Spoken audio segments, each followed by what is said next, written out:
In this video, we'll learn how to identify outlier orders in a sales database.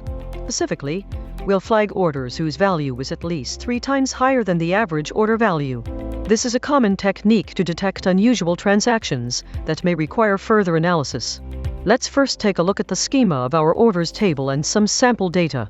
The table has columns for order ID, customer ID, order date, and order value. We'll insert sample rows to work with. Next, we'll calculate the average order value across all orders. This average will serve as the baseline to identify outliers.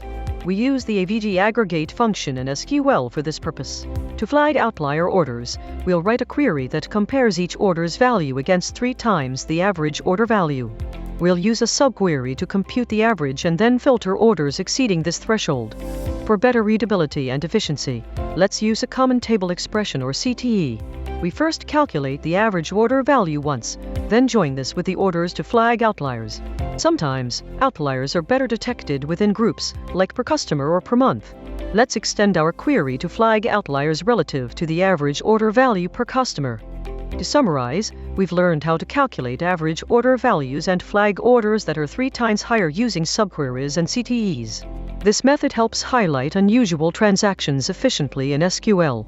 Always consider the context and grouping to refine outlier detection.